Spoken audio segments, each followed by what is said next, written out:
I don't know what happened.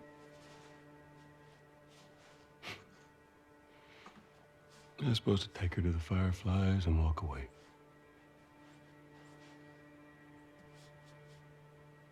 You go halfway across the country with someone.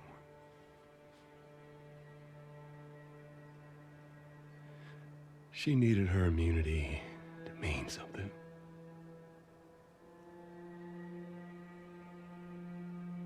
Maybe I was starting to buy into that old cure business.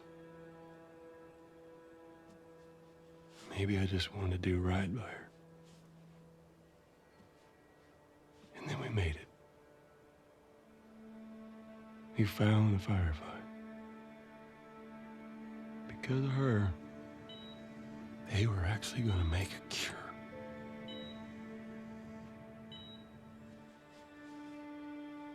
The only catch, it would kill her. Sweet Jesus. Doctor? What are you doing? I won't let you take her. This is our future. Think of all the lives we'll save.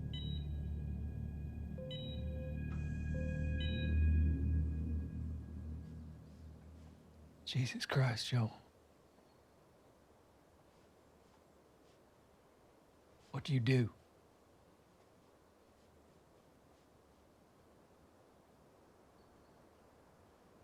I saved her.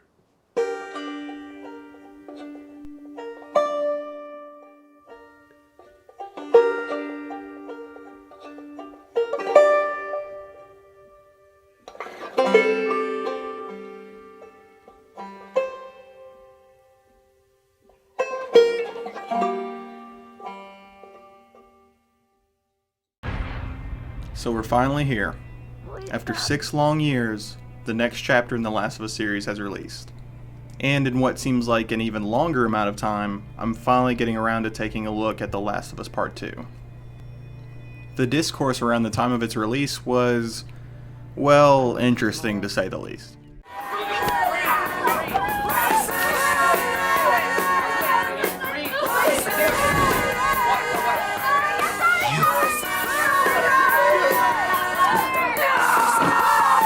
It was met with both reverence and revulsion. And although discussion around the game has calmed, it's still a touchy topic for a lot of people. Naughty Dog figured this would be the case, considering the central plot of the game. But before we get to the minefield that is the plot of The Last of Us Part 2, let's go back to the beginning.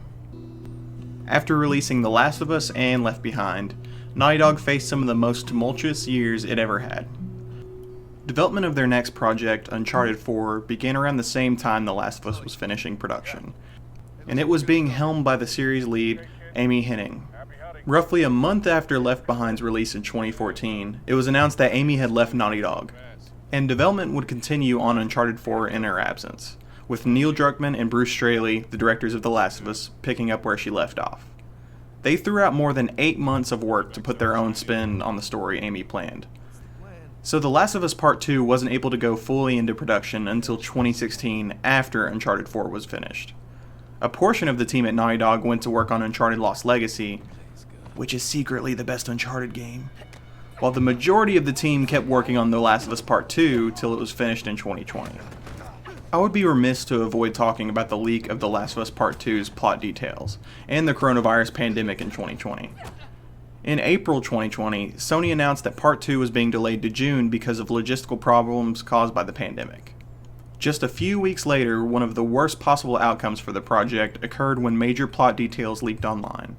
It ranged from short plot details to full-blown cutscenes, and they revealed huge spoilers for the game that, without context, didn't sit well with a lot of fans of the first game. Information on unacceptable working conditions deriving from crunch culture started to leak out of Naughty Dog near The Last of Us Part 2's release. The same conditions that sadly almost every video game studio suffers from, which caused it to receive even more backlash near its release.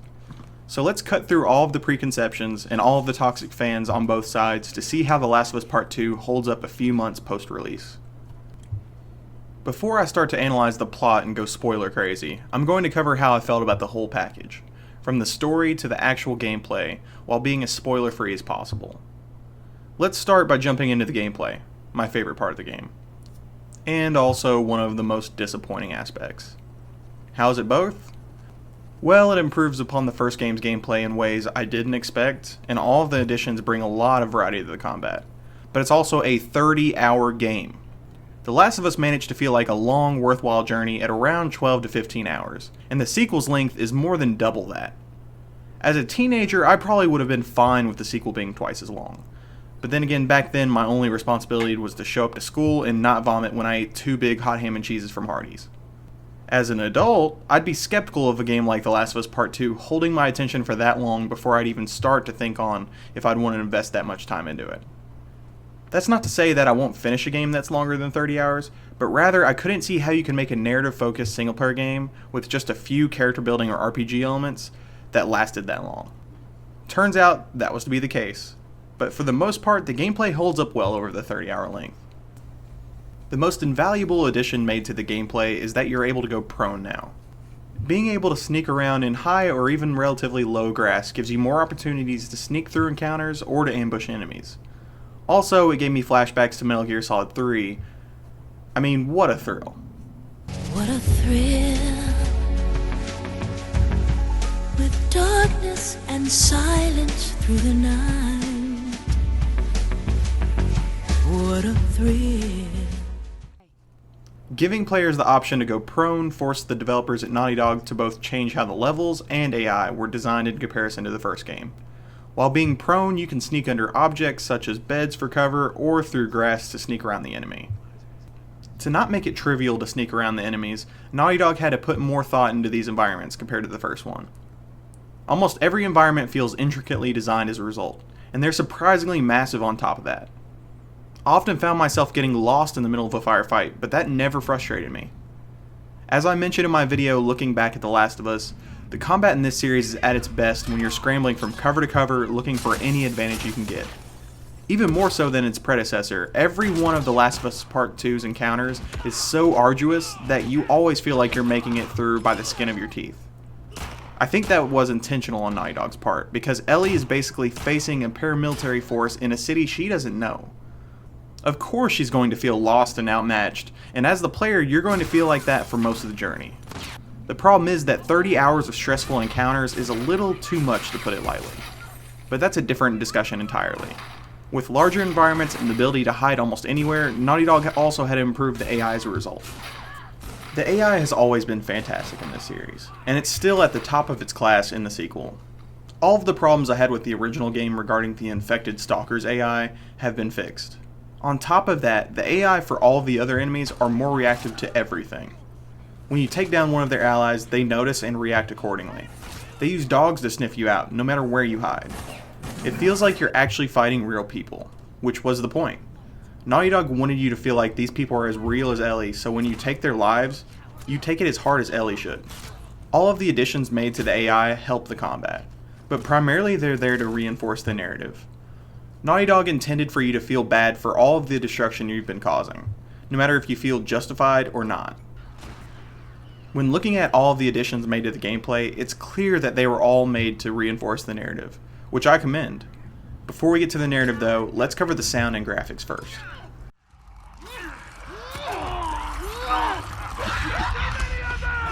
Fall back! Fall back! The trespassers are here too!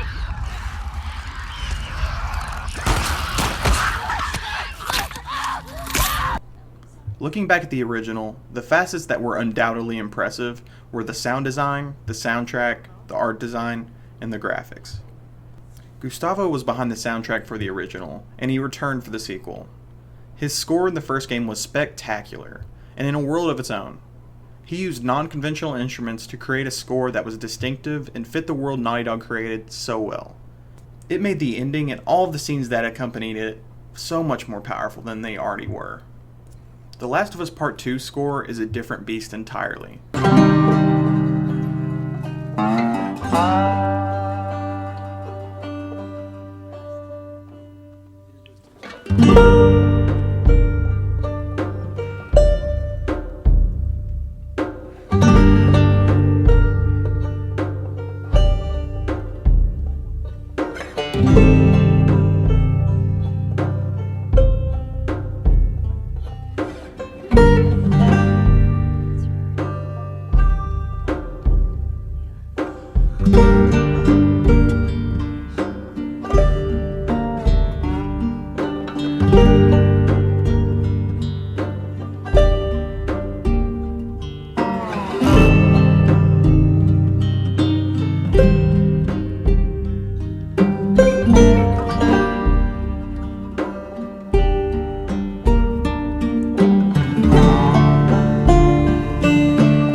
It's much more subdued, and similar to the narrative, any resemblance to the first game feels distant and discordant.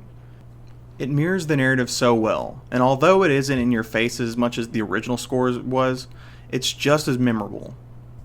One of my favorite additions to the soundtrack in particular is the addition of synths.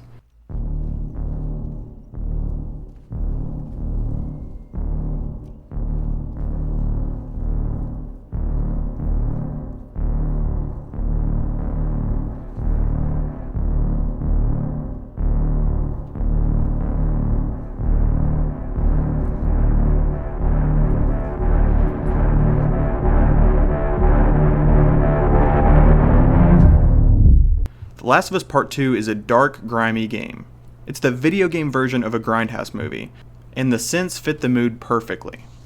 In addition to the original score provided by Gustavo, there are a couple licensed tracks within Part 2, and some are even performed by Ellie's and Joel's voice actors themselves, Ashley Johnson and Troy Baker.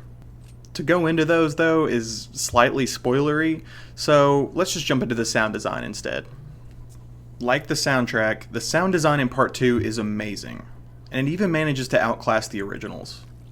In the original game, the sound design was so fantastic that it allowed me to avoid using one of the ease of access features called Listen Mode. It let you see an outline of people within your immediate area, and it also amplified all sounds. I always felt that Listen Mode made the game a little too easy, so I refrained from using it in my playthroughs. That's also why I didn't mention it in my recent video on The Last of Us. If you couldn't hear every distinct footstep, and if the spatial sound design didn't allow you to hear where an enemy was in relation to you, Listen Mode would be a requirement. But due to those two aspects, and loads others, you could avoid it entirely. The sequel is a different matter though. Not because of the sound design, but because of how many more enemies Naughty Dog throws at you, combined with how large the environments actually are. Almost every step you take sounds different from another, no matter what it's on.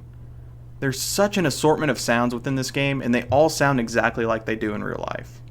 One sound effect stands above all though. Yes, I'm going to state it definitively here. It's time for the mushiest sound effects ranking in The Last of Us Part 2. Number 1 is the sound of footsteps on a water-soaked carpet.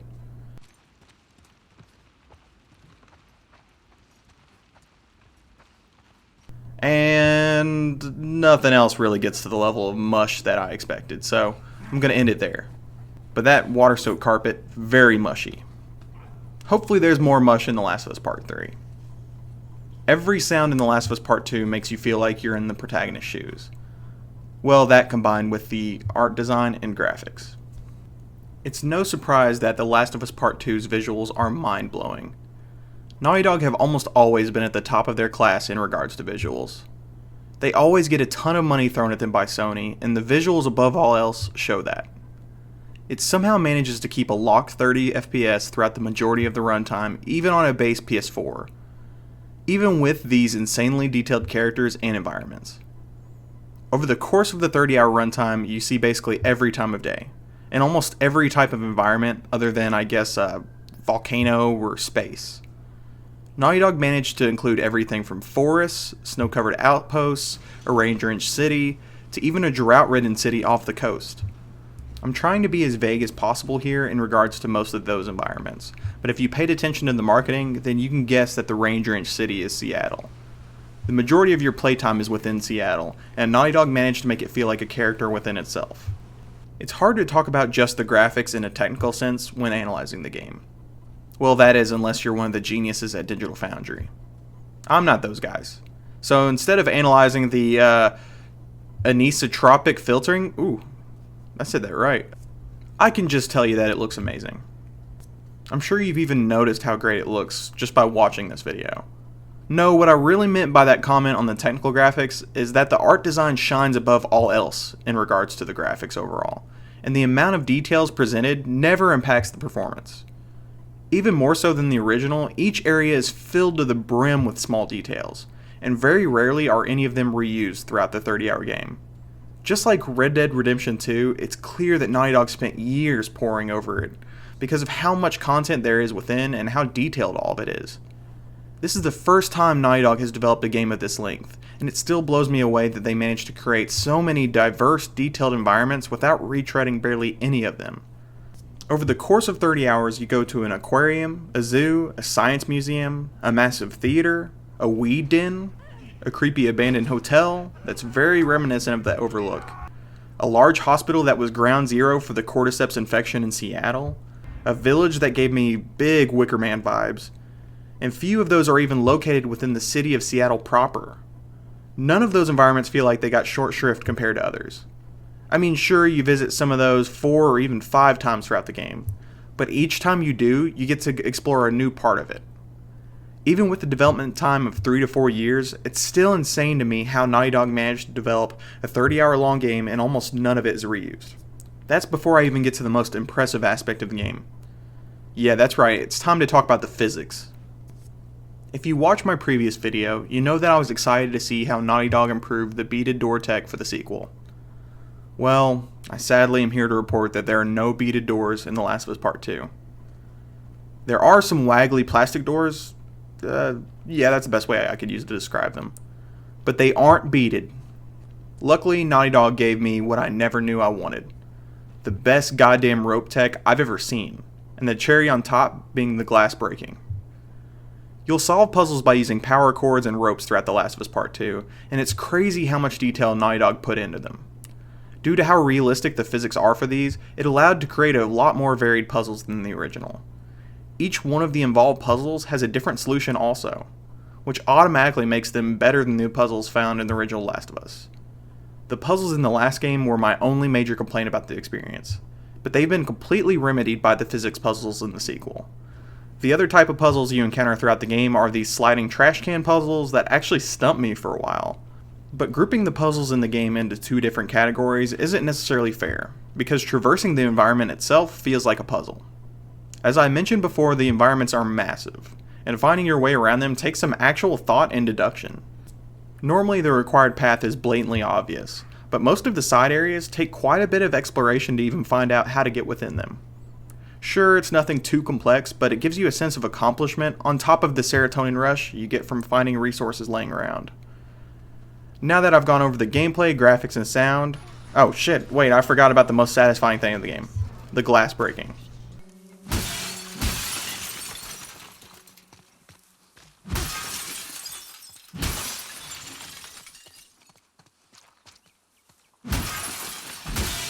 With all of this glass breaking, I'm sure you're wondering which side of the bricks versus bottles war the sequel is on. Well, I have another disappointment. The war has reached a stalemate. Bricks and bottles are basically equivalent now. They both stun enemies, but you can't take down clickers with a brick anymore. So there's nothing left to do but to bring our boys home. They've been fighting this war overseas for too long now, and it's best to just move on. Alright, now that... hold on. Alright, now that we've got to the most important things in the game, let's take a quick look at the post-release support Naughty Dog has given the game. Alright, no, it's fine. I've got it. Okay, yeah, I can get this back together. Yeah. Just bring our boys home, okay? Alright. Oh, okay. Since its release in June, The Last of Us Part 2 has gotten a great deal of post-release support from Naughty Dog. They've added a new permadeath mode, which works exactly as it sounds. If you die, then the game ends. They've also added grounded mode into the sequel, which increases the difficulty considerably and removes the HUD. I loved playing the original game in grounded mode, and I can't wait to complete the sequel on this difficulty. As much as I love the return of grounded mode though, the most worthwhile additions to me are the new graphical, audio, and gameplay modifiers. At release, you could play The Last of Us Part 2 almost like you could play the Max Payne games. You could set a button to initiate slow-mo and basically become John Wick. This was a feature I used a lot after I completed the game, and just wanted to play an encounter or two. The gameplay modifiers added include a more upfront option to accomplish this, by having options to activate slow-mo when aiming. On top of that, the modifiers include unlimited ammo, crafting, melee durability, and listen mode range. Although my favorites are the one-shot kills enemies and one melee hit kills enemies modifiers. Those combined with the slow-mo make this the closest thing we'll get to another game like Max Payne 3. The graphics and audio modifiers have loads of options on top of that, but in all honesty, most of them gave me a headache. So I guess you could say they did their job? Naughty Dog have said that they don't plan on releasing any DLC like Left Behind for the sequel, but they are planning on releasing a multiplayer mode for it. The multiplayer mode for the original Last of Us was surprisingly fun, and actually ended up being quite a big hit. I would guess that the multiplayer mode for Part 2 will be more fleshed out than the first games, and most likely will release as a free-to-play or standalone. Primarily because Naughty Dog haven't announced any details for it at this point, and the PS5 just launched. I'd be surprised if Naughty Dog spent this long developing a multiplayer mode for a last-gen exclusive game. That is, unless it releases at the same time of a remaster or something like that. Oh god, they're going to do a remaster of The Last of Us Part 2, aren't they? Oh god. Ugh. Alright, moving on. I know I've skirted around the most controversial element of the game for long enough. So let's finally delve into the story. So, this is where things get tricky. Their narrative has clearly been the most divisive aspect of The Last of Us Part 2. This is quite common for video games really, because for the most part, when it comes to narrative, that's where they've always been limited. This is a Naughty Dog game though. They've always been hailed for their narratives first and their gameplay second. Well, at least since Crash Bandicoot. Not to mention that it's hard to argue against the quality of anything in the game except for the narrative, because everything else is clearly at the top of its game. The narrative is in this weird place where it's both ballsy and heavy-handed. For as many risks as it takes the easy way out just as many times. To actually talk about that though, this will have to get spoilery, so before I go in depth into the narrative, I'll just give you my overall thoughts. The Last of Us Part 2 is a story about revenge. To go into what the revenge is for is a spoiler, again, that I'm going to avoid for now, but when I describe it as such, you probably know what to expect. Stories about revenge almost always end in the person who's seeking revenge, turning into a monster just like the person or group they are hunting. If you looked at basically any of the previews or marketing for The Last of Us Part 2, you'd surmise that the story would follow suit. Okay, it's just too difficult to avoid spoilers at this point. So I'm just going to say that as much as the story put me off at times, and after I basically got a concussion from having the message of the game beaten into my head so many times, I liked it. Despite myself, I enjoyed it, no matter how frustrating it became over its 30-hour length. I have issues with the game that primarily center around the narrative and length, but I'd still recommend it to anyone who enjoys third-person action games. There. Now let's jump into the spoiler swamp.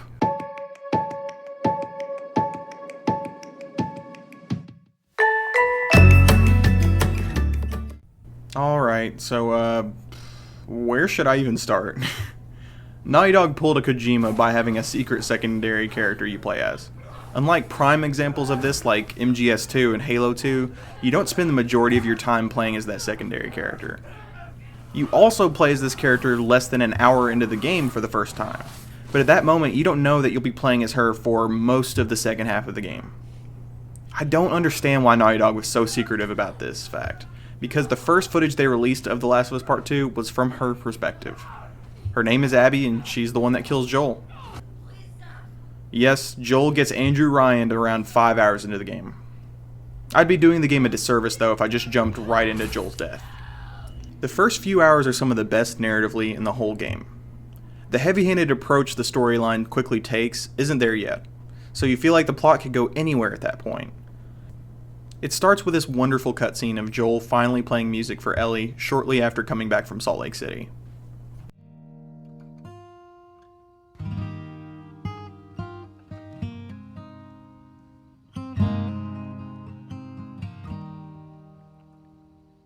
If I ever were to lose you, I'd surely lose myself. Everything I have found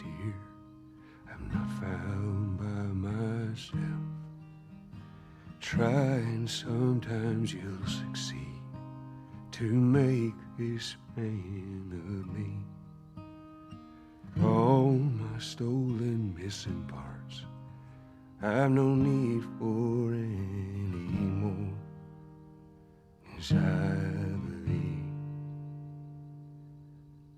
and I believe 'cause I can see. I'm sure this video is going to get demonetized because of that, but fuck it. It's too important not to include. And also, I can't make money from this anyways yet. It's a great scene, but it's apparent right afterwards where the story is going. The song is Future Days by Pearl Jam, and the song starts with this line, "If I ever were to lose you, I'd surely lose myself." Clearly, once Joel is dead, you know that Ellie will lose her true identity on her quest for revenge. I don't mind if this scene is a little heavy-handed because of how fantastic it actually is. Everything from the acting to the direction is tremendous. What's disappointing is that this scene is one of the more subtle scenes in the whole game. After that scene, it jumps to about 4 years or so into the future, and Ellie and Dina are going to patrol an area outside of Jackson. After the flash forward, you aren't sure what has happened in the time between, and oh, does it turn out a hell of a lot of things have happened. For the first few hours, you're trying to gain your footing over what has occurred in the narrative beforehand. And this is why I would recommend people who came away disappointed with the story to replay through the first few hours afterwards.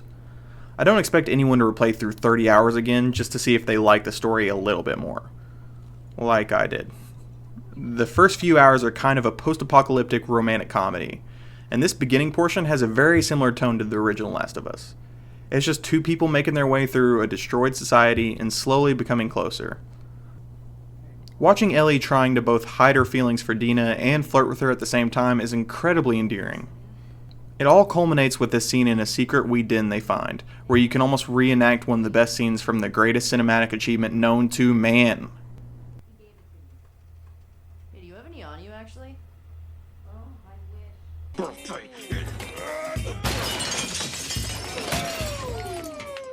What you doing to my shop, man? Watch the spin, watch the spin.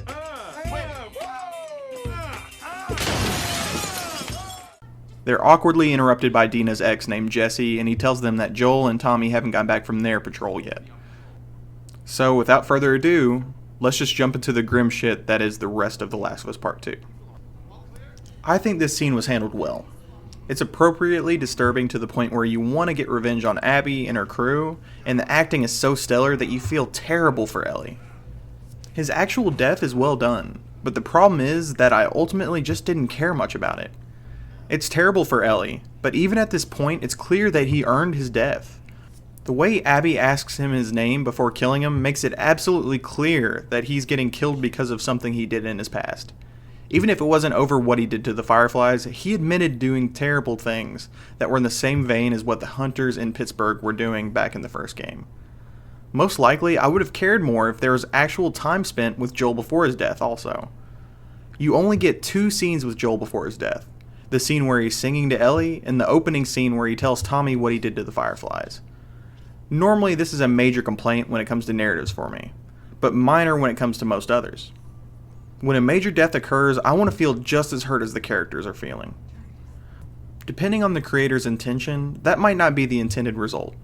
They might want to point out how inconsequential a death is, or make the death as realistic as possible by not foreshadowing it, or not having any sappy, emotional, manipulative scenes right beforehand. That clearly wasn't the intention for The Last of Us Part 2, though. Almost the entire narrative revolves around Joel's death, and clearly the intention was for the player to feel the same as Ellie directly afterwards. You're supposed to want to get revenge on Abby, no matter the cost. For example, Neil Druckmann said his inspiration for the direction of the narrative was his own want of revenge after watching a video of a lynching. While his intentions were bold, I personally don't feel like he was successful. The whole story hinges on Joel's death impacting the player so much that they want to get revenge. If that hatred of Abby and her crew dissipates, then the player will see right through the story, which is exactly what happened to me on my first playthrough. I was just waiting for something to actually happen for the majority of Ellie's story. It starts off promising, but it loses steam the longer it goes. I actually enjoyed Ellie's first day in Seattle because of her interactions with Dina and how fresh Joel's death still was in my mind. Not to mention the layout of the story isn't completely apparent yet. It manages to both show how dangerous and unhealthy Ellie's journey is, while also setting up all of the warring factions within Seattle. On top of that, you also get some of the best character moments in the game. My favorite being the scene in which Ellie and Dina find a music shop and Ellie plays Future Days, the same song Joel sang earlier, and Take On Me. I don't know what I'm to say, I'll say it anyway. Today's another day to find you shying away. I'll be coming for you, okay? Take on me. Take me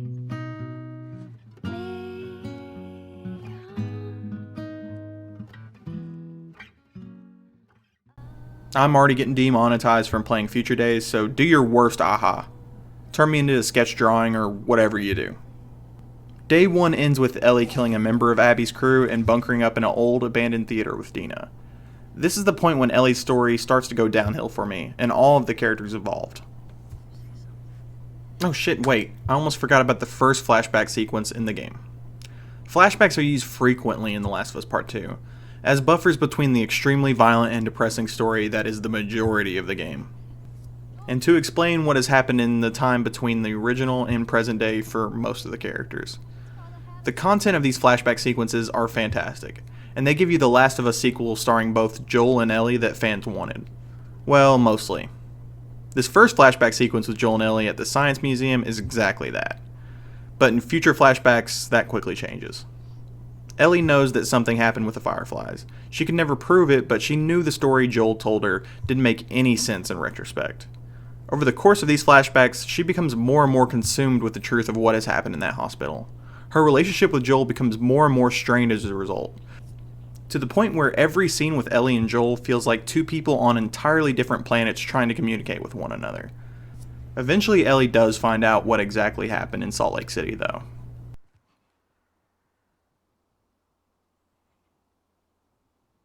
Tell me what happened here.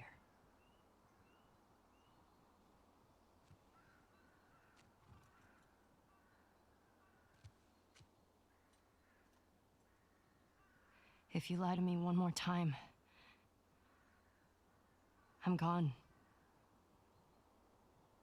You will never see me again. But if you tell me the truth, I'll go back to Jackson.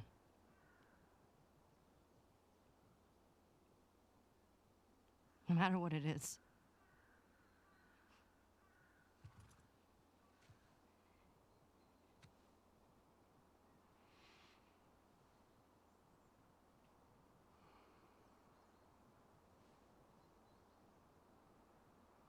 Just say it.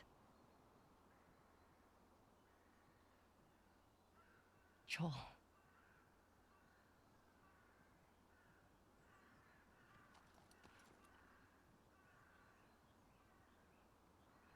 Making a vaccine.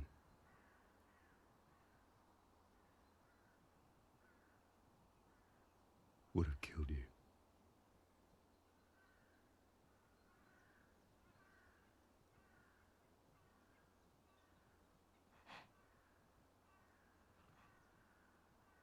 So I stopped them.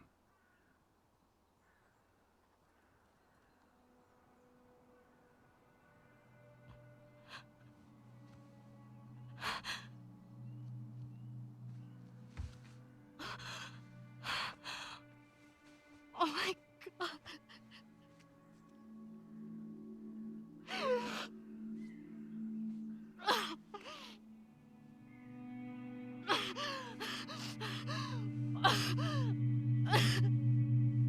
Don't you fucking touch me!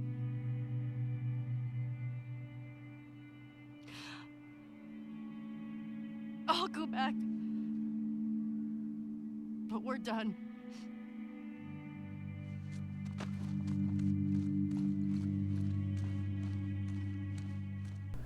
I came away from these flashbacks wishing that we saw them before Joel's actual death. Although thinking about it more, I don't think they would work that much better if that was the case either. The problem with their placement is that they're a complete missed opportunity to add impact to Joel's death. I've been living, breathing, and eating The Last of Us games for months now due to these videos, and even I felt like I should have been impacted more by Joel's death. This could have been alleviated if there were more scenes with Joel before his actual death. Normally having flashbacks before a major death can foreshadow it or make it feel too melodramatic.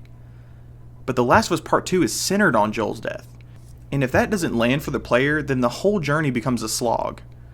In retrospect, these flashbacks would have to be reworked because they wouldn't work necessarily as the first few hours in the game. The first flashback gives you some of the most wholesome moments in the whole series with Joel and Ellie, but the remaining two happen after Joel and Ellie's relationship was already strained. Holding these flashbacks back until Ellie starts to hone in on Abby accomplishes nothing. You find out that Ellie already knew about what happened with the Fireflies by the time her story starts, which makes her quest for revenge even more unbelievable. It's not even until the final cutscene that you realize why she is so dead set on getting revenge. The remaining 2 days in Seattle for Ellie involve her hunting down Abby and her crew while Dina is sick in the theater. I mean, sure, that's being reductive, but nothing else really happens other than Jesse joining up with Ellie and Dina. I mean, I get it. Once Jesse makes it to Seattle, Ellie feels unwanted and left out. Dina is pregnant with Jesse's kid, and no matter if Ellie feels like Dina's feelings for her remain, that's something that's going to gnaw away at her. So she throws herself more into this quest for revenge as a result. She's also looking for Tommy, which was the storyline I was personally most interested in. Ellie uses her hunt for Tommy as a reason to not leave Seattle with Dina, but eventually that becomes a moot point for her.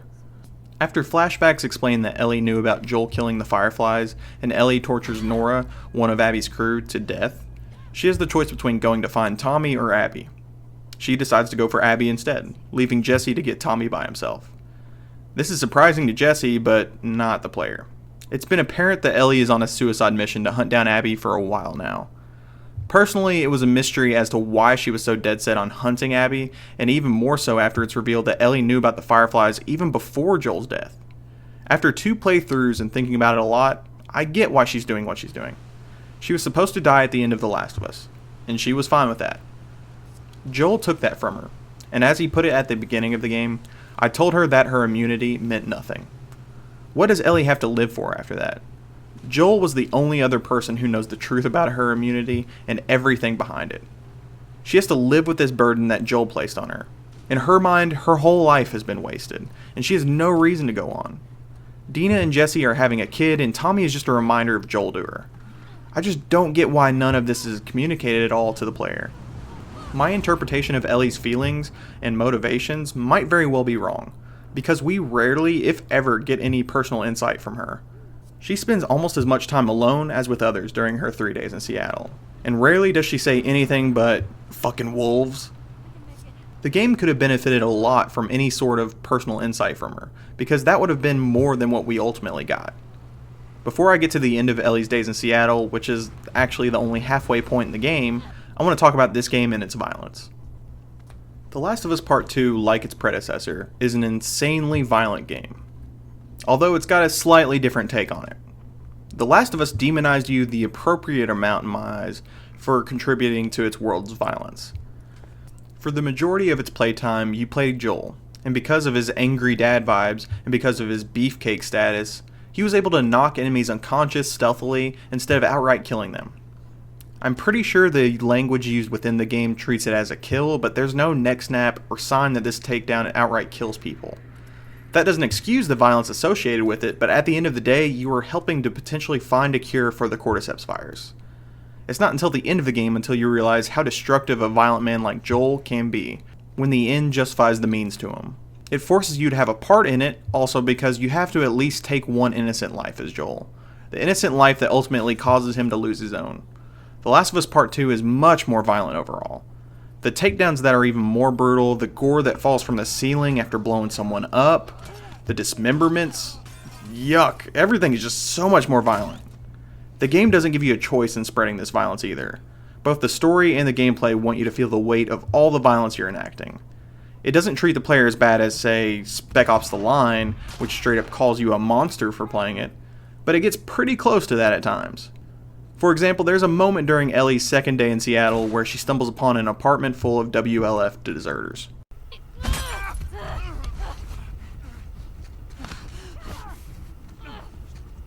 Bitch off of me! Let him go!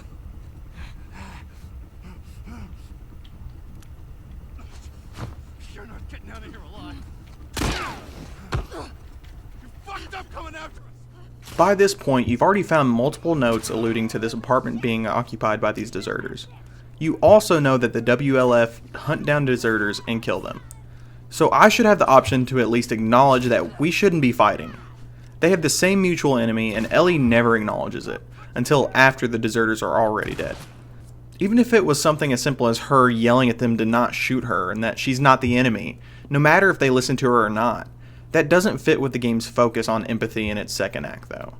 It takes its violence to the full extent, no matter if you agree with it or not, and then spends another 10 to 15 hours occasionally pointing out to you why what you were doing was so bad. Shit.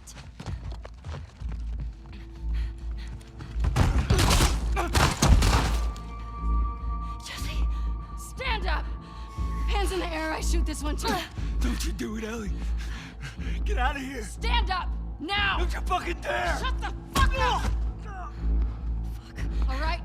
Stop! Stop!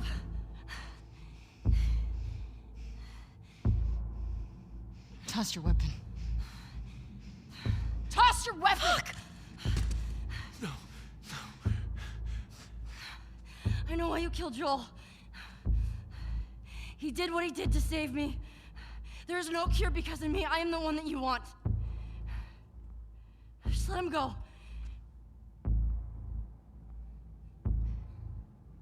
You killed my friends. We let you both live. And you wasted it.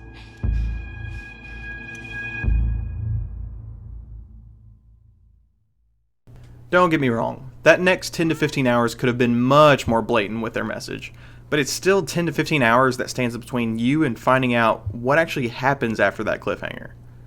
I was initially very worried that Naughty Dog was handling their message of empathy in the most ham-fisted way possible. The first 30 minutes of gameplay as Abby consist of her talking to her crew and petting various dogs that Ellie ultimately kills. Okay, I'll take the blame for this one because I've heard that you can actually make it through almost the whole game without killing a dog. I just always went for the dogs because, well, they're just plain old assholes in this game.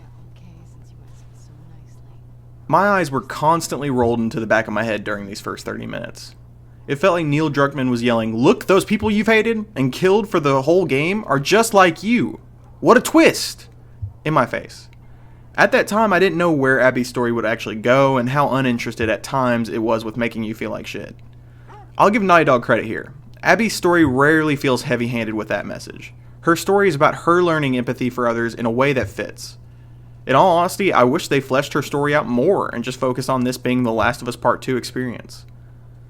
I would love it if Ellie's story wasn't even included and it just focused it on Abby. At the end of the game, she's the one you empathize with more. Well, I guess if you have a soul, that is. And her story doesn't feel like it's retreading anything from the first one. I've heard the argument that Abby's story is very similar to Joel's in the first game, but I don't agree with that. I mean, sure, they both gain empathy for others by the end of their respective games, but Joel shows that it only goes as deep as Ellie. He basically dooms the entire human race because he can't lose another daughter. Abby's story shows that she's able to look past the tribalism she has shown throughout the whole game and have empathy for others no matter where they came from. I truly love Abby's journey, and I'd argue that it's even more eventful than Ellie's. The majority of Ellie's playtime is hunting down Abby's crew, and that's about it. Other than Dina getting sick from her pregnancy, there's not a lot to chew on if you aren't sold on Ellie's revenge. While in Abby's campaign, I love Lev and I love Yara and their journey to escape Seattle with Abby. Lev is one of the greatest trans characters I've ever seen in a game, and Naughty Dog handles the topic very well. It never feels preachy either. So much ground is covered in Abby's section too. It has its own flashbacks, its own villains, and all of its own locations. It truly is 2 games in 1. So it's a weird situation where too much of something good turns out to be a bad thing. I spent quite a bit of time begging for Abby's campaign to be over. That primarily has to do with the pacing of it though.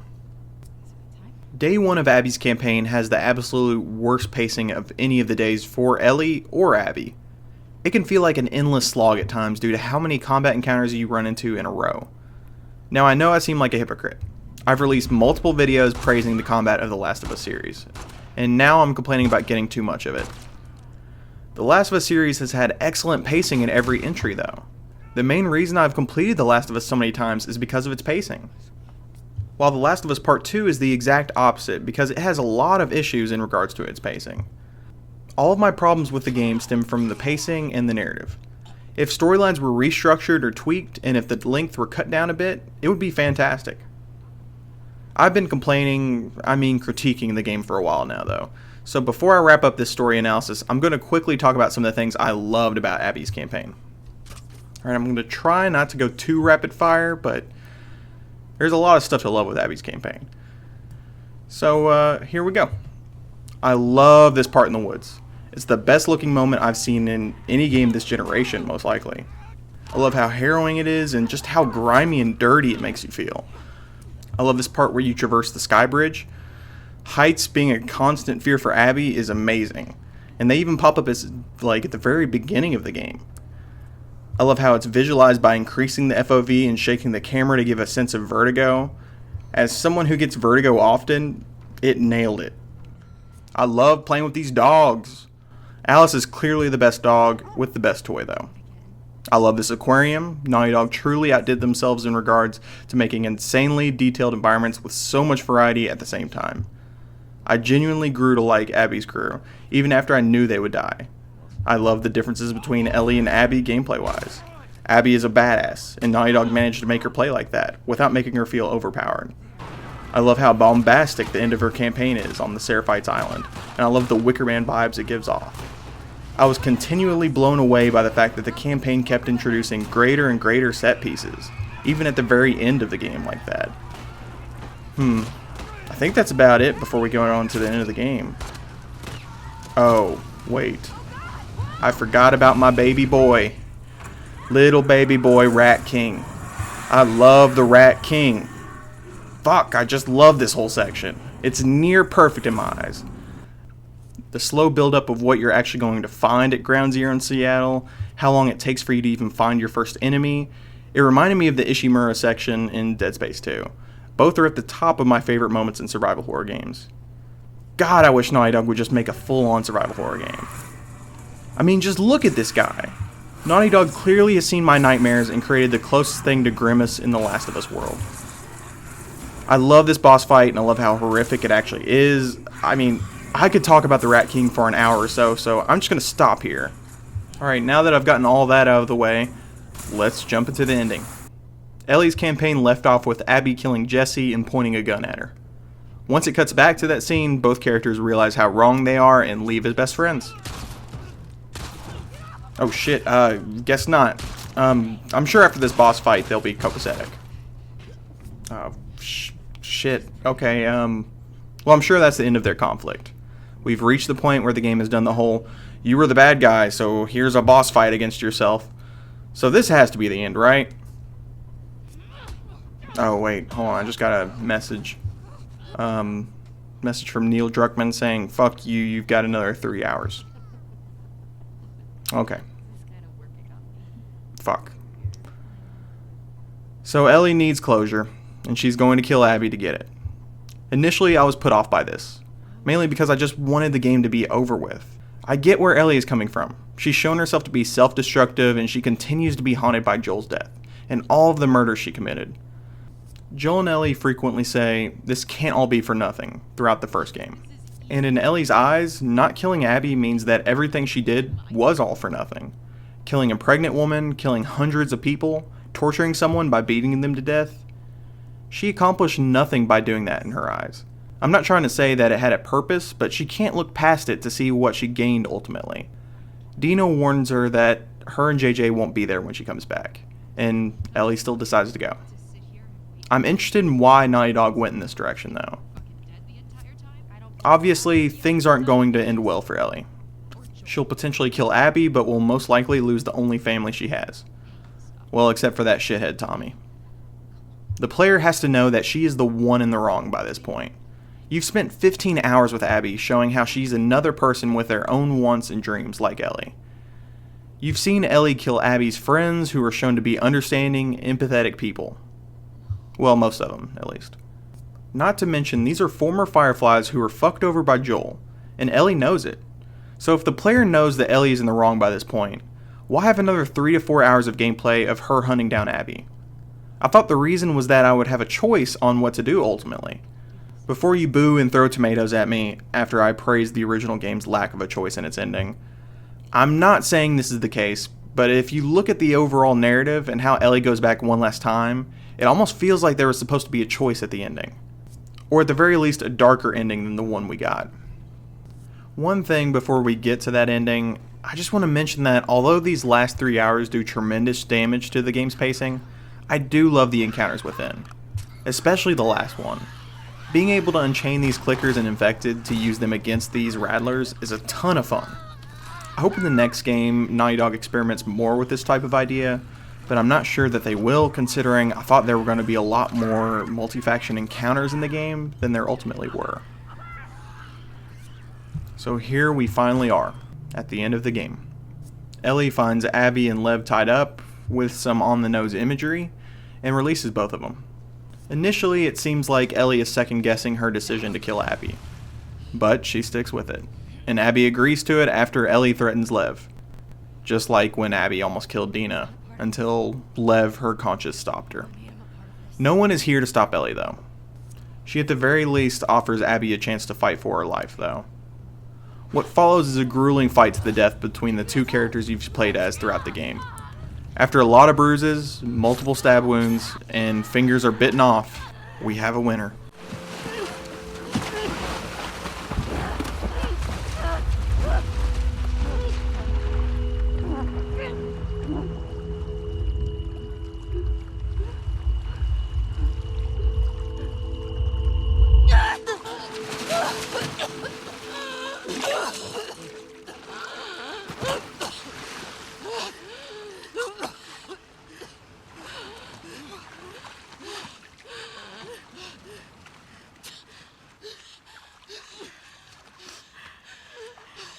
Go.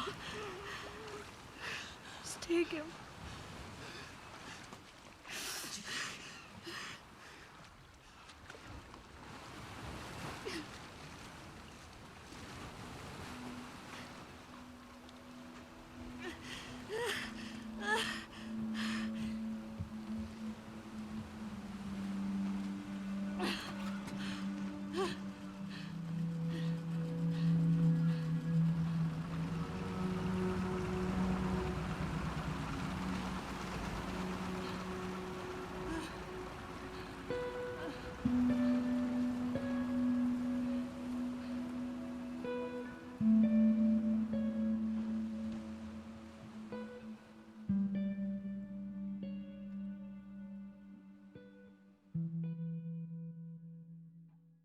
Afterwards, Ellie comes back to her farmhouse outside Jackson to find it empty of basically everything but her guitar.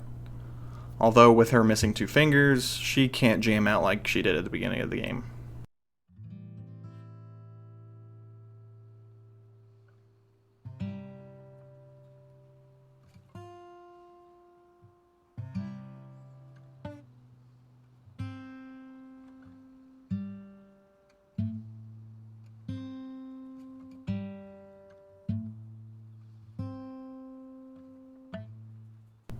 With this next scene, we get the exact reason as to why Ellie has been so devastated by Joel's death, even after everything he did.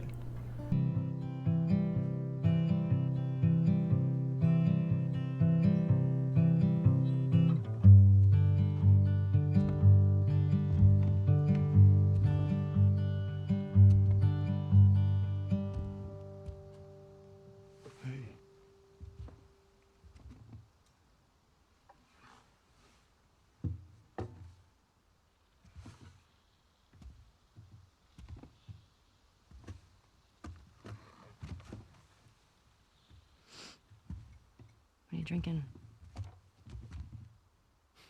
Coffee.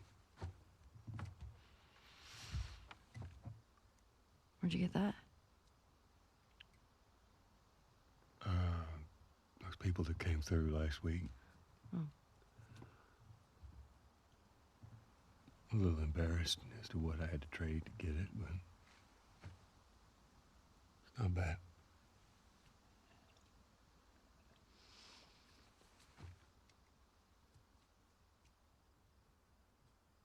I had Seth under control. Yeah, I know. And you need to stop harassing Jesse about my patrols. Okay.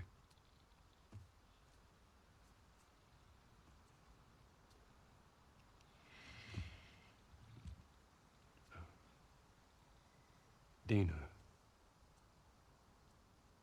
she your girlfriend? No. No, that was just one kiss. It doesn't mean anything. I don't know why she did that. But you do like her.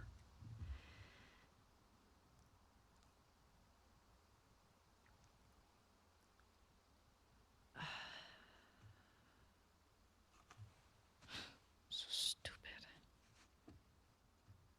I have no idea what that girl's intentions are, but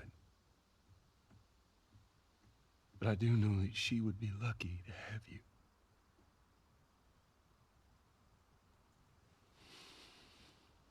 You're such an asshole. I'm not trying to. I was supposed to die in that hospital. My life would have fucking mattered.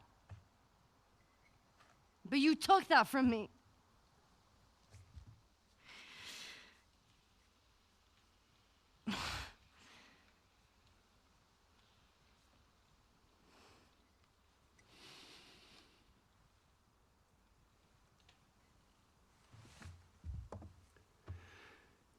If somehow the Lord gave me a second chance at that moment, I would do it all over again.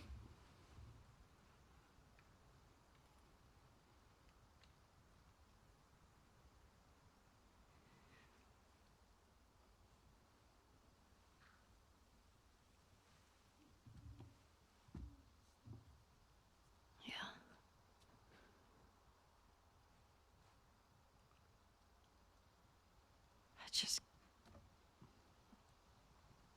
I don't think I can ever forgive you for that.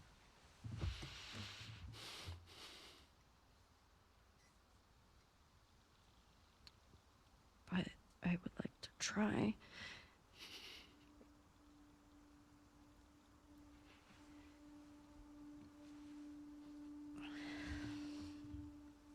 I'd like that.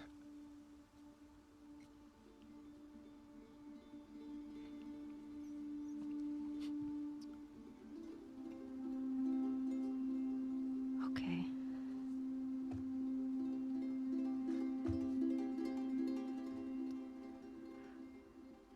I'll see you around. Yep.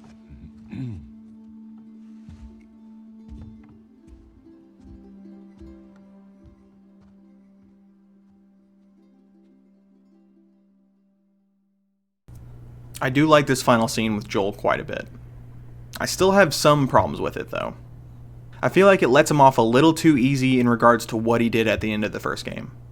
You've heard me talk so much about that at this point though, so I'm going to avoid delving into that anymore, because you know how I feel about it. With this final scene, you only get his perspective on what he did, and Ellie seems to want to move past it for the sake of their relationship. The day after that, Joel was killed and the opportunity to fix their relationship was gone. Ellie feels guilty for treating Joel terribly for the last couple of years of his life, which is understandable. So I understand where Ellie is coming from in hunting Abby down, but I wish this scene was placed earlier in the story. It works well as a final coda for Ellie and Joel's relationship at the end of the game, but say this scene took place at the beginning of day 3, you'd question Ellie's motivations less. That all ties back into the problems I had with the structure and pacing of the story I mentioned earlier though. So where does this inevitable sequel go from here? Well, at this point Ellie's story has to continue.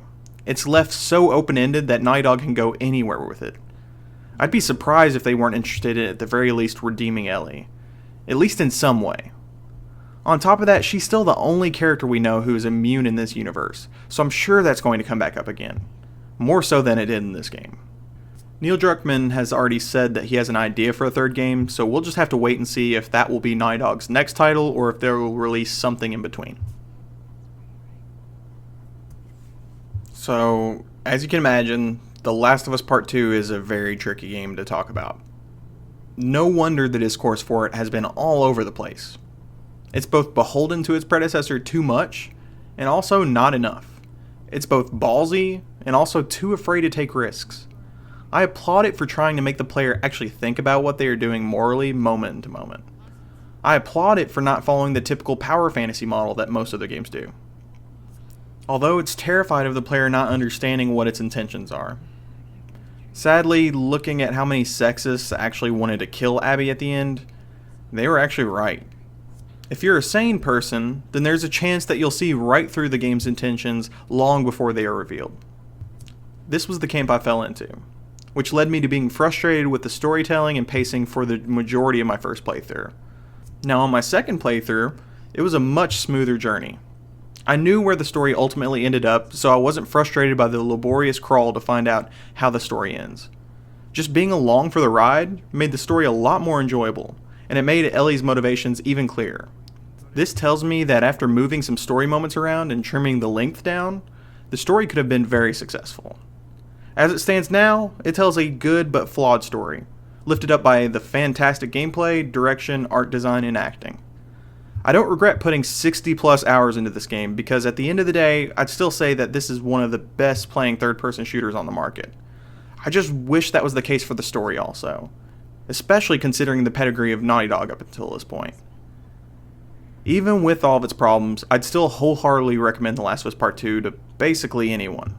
It's more interesting than most AAA games on the market, and although it falls on its face at times, for the most part, it's still successful. So here we are. I have finally reached the end of my journey covering the Last of Us series.